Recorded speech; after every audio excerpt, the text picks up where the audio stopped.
Nah, sekarang Kintamani, saya highlight di sini. Ya, satu, pungutan.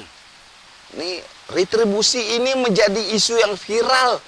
Itu protes masyarakat Bali.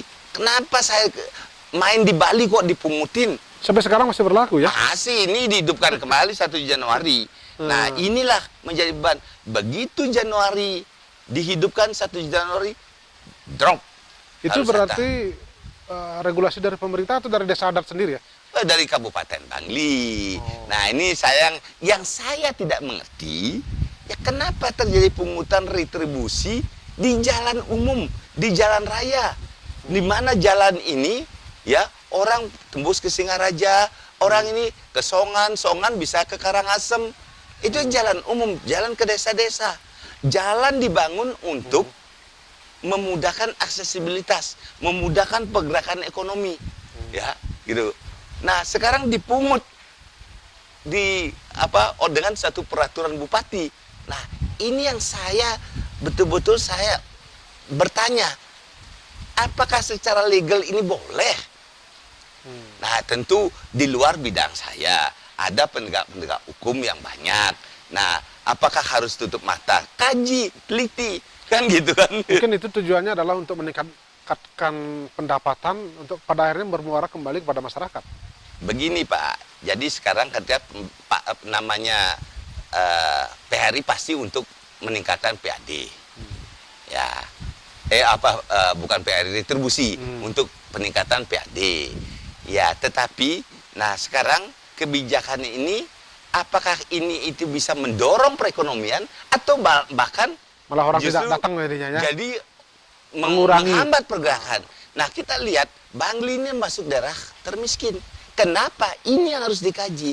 Nah, saya selalu mengusulkan bahwa pungutan-pungutan yang sifatnya membebani masyarakat hentikan. Ya, atau setidak-tidaknya kurangi. Atau setidak-tidaknya dimurahkan. Gitu kan? Sehingga orang itu datang.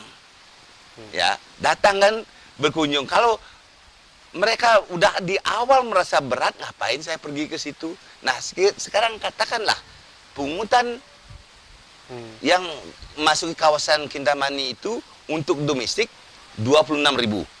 Ya, 25.000 plus 1.000 asuransi. Untuk asing 51.000, 50.000 plus asuransi 1.000. Nah, sekarang kita katakan ekonomi Bali sudah mengalami negatif.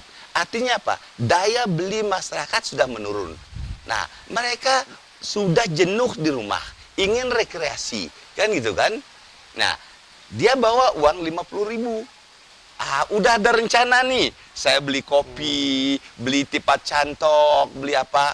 Ya, ini untuk kelompok yang berpenghasilan rendah. Ya kan itu. Pingin juga dia rekreasi. Dan ini harusnya ditangkap, bebaskan mereka, sehingga apa? Pedagang-pedagang kecil itu bisa menikmati, bisa menjual kopi, bisa membuat tipat cantoknya, bisa menjual satenya, kan gitu. Nah, ini menyebabkan ekonomi bergulir. Nah, tapi kalau ini yang sudah belum apa-apa sudah dipungut, ya, mereka nggak jadi datang. Kesempatan ya, masyarakat kecil menikmati juga nggak ada. Nah, ini yang terjadi. Ya, tentu ya bahwa PAD saya sangat setuju. Bagaimana meningkatkan PAD ini? Pendapat Nasri Belara. Kita ada PHR. Nah, sekarang dorong pengusaha-pengusaha ini maju. Dorong. Nah, itulah sedapat mungkin, sebanyak mungkin wisatawan datang ke Kintamani berbelanja. Ya, pengusaha bisa hidup. Nah, disinilah titipkan 10%. Nah, kan gitu kan? Untuk pajak PHR. Nah, bagaimana kita harus bisa intensif itu? Nah, sekarang pemerintah daerah dengan dunia digitalisasi sekarang, mereka pasang alat. Jadi kita wajibkan. Nah, sekarang pemerintah udah dengan adanya corona ada QRIS. Itu salah satu untuk memantau itu untuk memantau berapa sih penjualan itu gitu.